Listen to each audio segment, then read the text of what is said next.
kami akan menyampaikan keterangan penjelasan tentang penetapan DJT untuk calon anggota DPR RI dan DPD yang menjadi tanggung jawabnya KPU Pusat.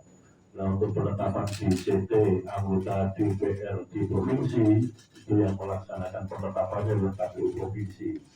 Kemudian untuk DJT atau daftar calon tetap anggota DPR di kabupaten kota itu menjadi kewenangannya teman-teman KPU kabupaten kota, sehingga masing-masing itu ditetapkan instrumen hukumnya menggunakan SK KPU sesuai dengan tingkatannya masing-masing. Nah, yang menggunakan SK KPU penetapan DJT ini adalah untuk calon anggota DPR RI dan DPD.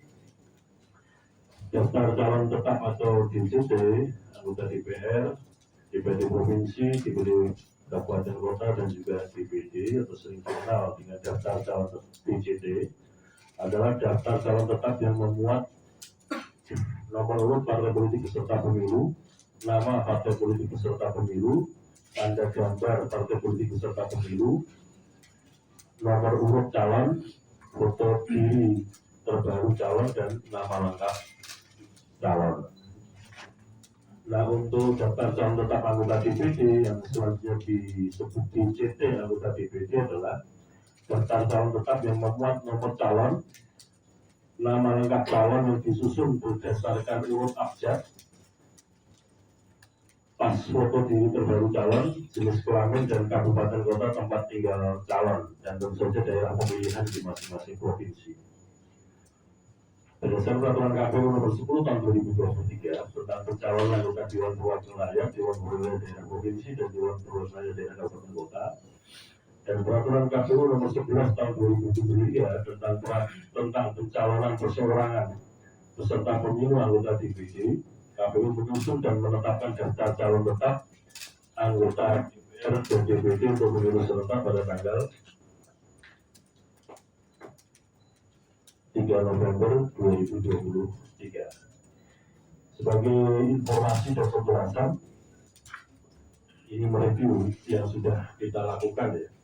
Pendaftaran bakal calon anggota DPR dan DPRD oleh partai politik peserta pemilu itu dilaksanakan pada tanggal 1 sampai 14 Mei 2023. Proses pencalonan legislatif ini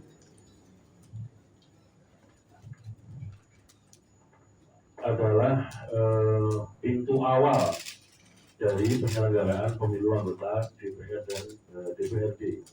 Sedangkan untuk pendaftaran bakal calon anggota DPD itu pada dasarnya sudah dimulai sejak tanggal 6 Desember 2022 lalu, yaitu bentuknya penyerahan dukungan oleh bakal pasangan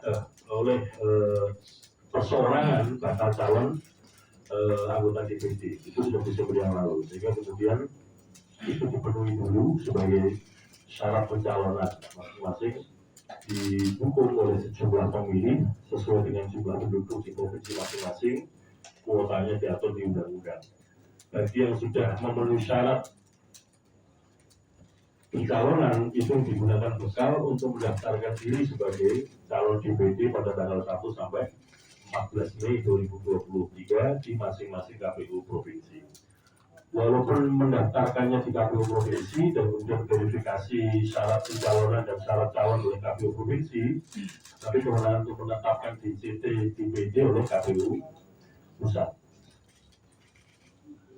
Dan untuk informasi DJT akan diumumkan di laman resmi KPU pusat, KPU provinsi dan kabupaten kota, demikian juga di media massa nasional dan daerah dan media elektronik, sehingga masyarakat luas pemilih dapat melihat atau membaca nama-nama calon anggota DPR, DPD, DPRD provinsi dan DPRD kabupaten kota yang akan berkontestasi di masing-masing dapil sesuai dengan lembaga perwakilannya, apakah DPR RI, DPD, DPRD provinsi dan DPRD kabupaten kota. Dan berdasarkan hasil verifikasi atas pengajuan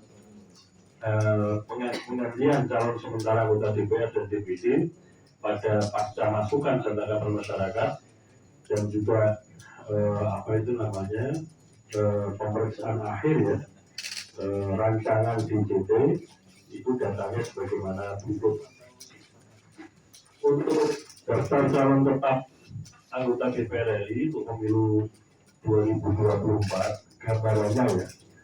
Untuk 18 partai politik pada bagian awal tanggal 1 sampai 14 Mei 2023 pada masa pendaftaran bakal calon itu jumlah yang diajukan dari semua partai politik ya 18 partai politik peserta pemilu itu adalah 10.323 10323.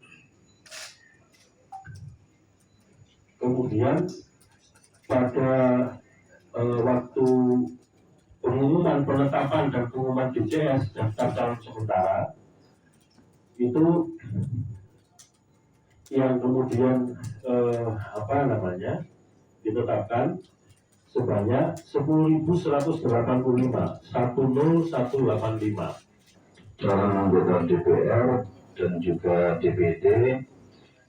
Dari sisi kami sebagai antisipasi atas semua tahapan yang sudah berjalan mengacu pada pengalaman DCS daftar calon sementara kemarin, kami ingin menyampaikan karena DJT ini setelah ditetapkan masih mungkin adanya proses sengketa pencalonan di Bawaslu, saya ingin menyampaikan bahwa mungkin saja akan ada proses-proses yang disoal oleh para pihak, dan itu masa pengajuan sengketanya adalah 3 hari setelah penetapan DJT pada hari ini, dan itu dihitung di hari kerja.